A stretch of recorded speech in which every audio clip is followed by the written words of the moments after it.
Bismillahirrahmanirrahim. Assalamualaikum warahmatullahi wabarakatuh. Eee, di sini saya akan mempresentasikan hasil penelitian saya dengan berjudul Implementasi Data Mining Algoritma a priori pada Sistem Persediaan Suku Cadang Bengkel Sepeda Motor, yang dipaparkan oleh saya sendiri, Fareza Fuadila Farhansyah. Saya memperkenalkan diri dulu.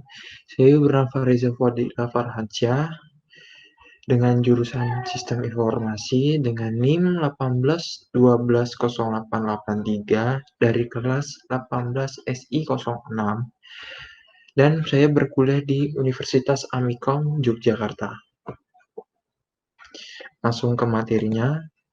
Sini saya latar belakangnya menambang data atau upaya untuk menggali informasi pengetahuan yang berharga pada database yang sangat besar disebut data mining atau knowledge discovery in database atau disingkat dengan KKD. Salah satu algoritma yang paling populer pada teknik data mining adalah algoritma a priori. Sedangkan dalam penemuan pola kombinasi, hubungan antara item set yang digunakan atau association rules atau aturan asosiasi tersebut. Nah, data mining telah diimplementasikan ke berbagai bidang, diantaranya bidang bisnis atau bidang perdagangan, bidang pendidikan, dan bidang telekomunikasi. Misalnya, pentingnya sistem persediaan barang di suatu bengkel atau di suatu, ya bisa dikatakan suatu tempat perbaikan motor lah, seperti itu. Dan jenis barang-barang yang menjadi prioritas utama yang harus di-stok untuk mengantisipasi kekosongan barang, karena minimnya stok barang dapat berpengaruh pada pelayanan konsumen dan pendapatan bengkel. Jadi di sini memang betul-betul saya ingin menggunakan algoritma a priori dari data mining tersebut untuk meneliti tentang hasil penjualan sebuah suku cadang di bengkel, seperti itu.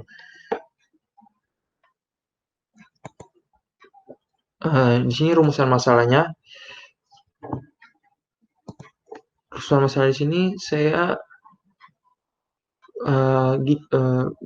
begini. Bagaimana untuk mengimplementasikan data mining pada database transaksi penjualan suku cadang sepeda motor.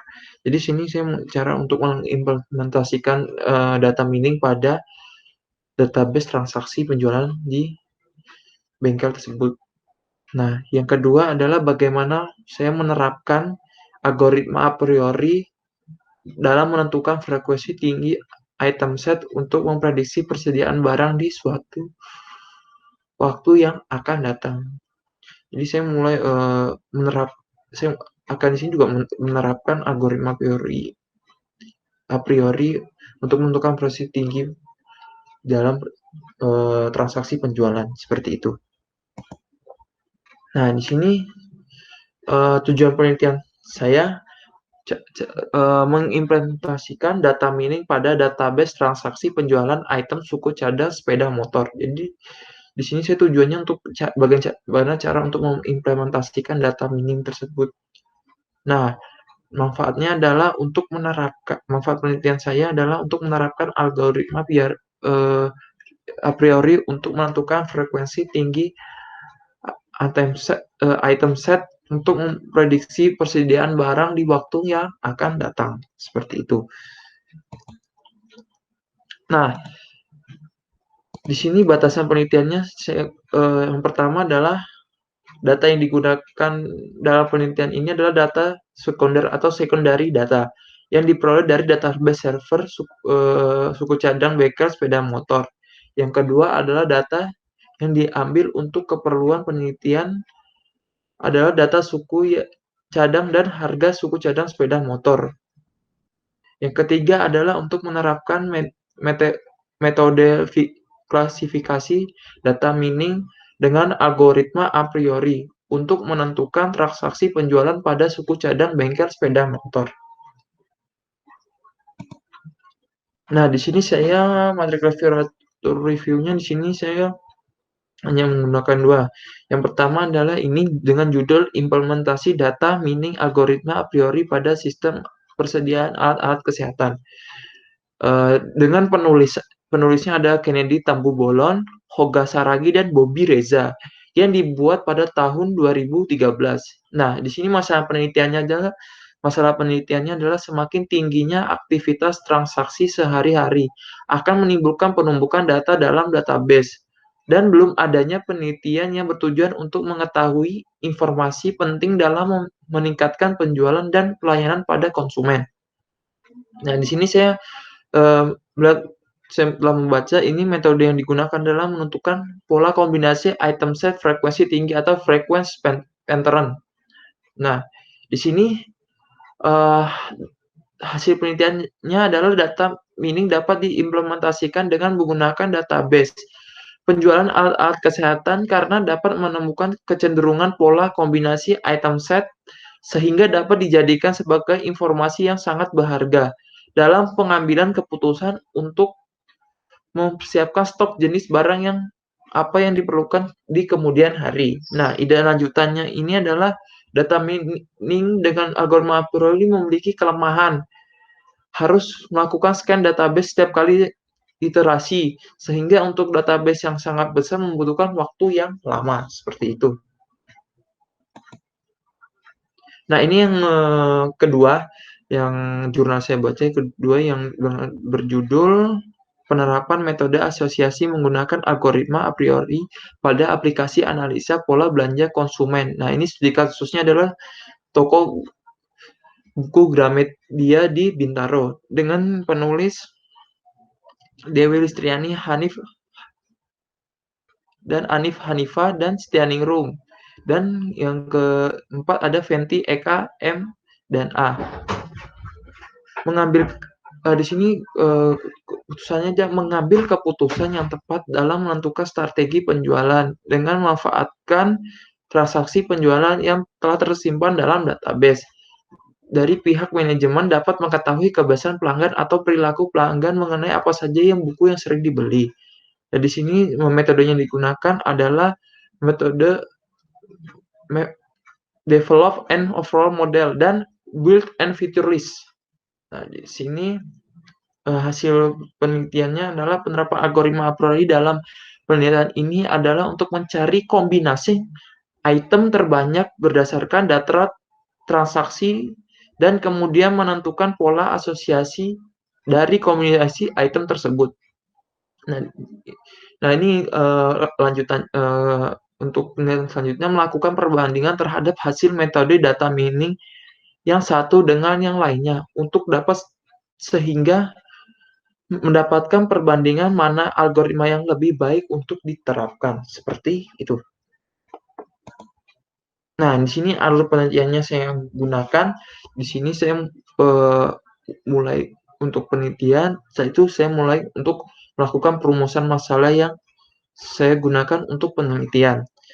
Setelah itu saya melakukan pengumpulan data. Pengumpulan data di sini saya mulai mendatangkan sebuah bengkel motor. Setelah saya mengumpulkan data, saya melakukan pengolahan data penelitian. Jadi setelah saya melakukan pengumpulan data di sebuah bengkel, saya melakukan pengolahan data penelitian. Setelah itu, setelah saya untuk mengelola data penelitian, saya melakukan implementasi penelitian. Nah, di sini saya implementasi penelitiannya ya, tujuan utamanya adalah untuk menggunakan algoritma a priori tersebut. Nah, setelah itu, setelah saya melakukan implementasi, saya melakukan pengujian penelitian. Di sini setelah saya membuat, mungkin saya akan melakukan pengujian penelitian. Nah, setelah saya melakukan pengujian penelitian yang saya buat, nah di sini saya mulai membuat kesimpulan dan saran. Jadi saya mulai membuat kesimpulan dan saran untuk melakukan hasil dari penelitian yang saya buat seperti itu hingga selesai. Nah, di sini jadwal penelitiannya. Nah, jadwal penelitiannya di sini saya targetnya itu di bulan Juni. Bulan Juni 2021 dan hingga bulan Agustus 2021. Nah, di sini saya melakukan pengumpulan data itu di bulan Juni di minggu pertama dan minggu kedua.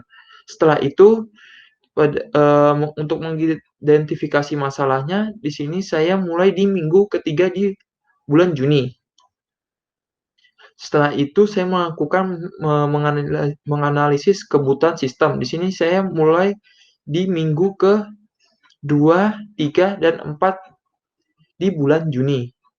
Setelah itu saya membuat rancangan sistem. Di sini saya membutuhkan waktu sekitar 2 minggu. Dari minggu ke-4 di bulan Juni dan minggu pertama di bulan Juli. Setelah itu saya melakukan rancangan bangun program. Nah, di sini saya membutuhkan waktu 3 minggu. Dari bulan Juli di minggu kedua dan di minggu ketiga dan minggu keempat. Setelah itu uji coba program atau testing itu dimulai di awal Agustus, pada tepatnya itu di minggu pertama.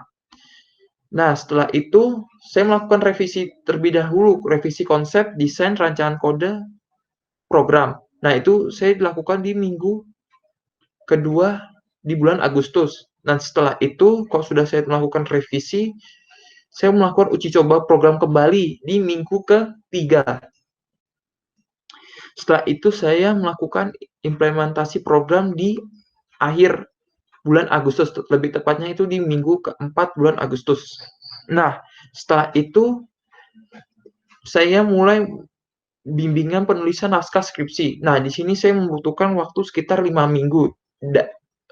Dari bulan Juli, dari minggu pertama hingga minggu 4, dan bulan Agustus di minggu pertama.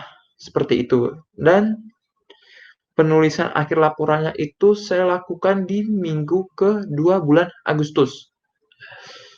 Dan terakhir pendadaran. Nah, pendadarannya ini saya di akhir bulan Agustus, yaitu pada minggu keempat. Nah, itu juga saya mulai berbarengan pada pendadaran itu melakukan implementasi program seperti itu. Nah, sekian dari presentasi saya, kurang lebihnya mohon maaf. Wabillahi taufiq wal hidayah. Wassalamualaikum warahmatullahi wabarakatuh.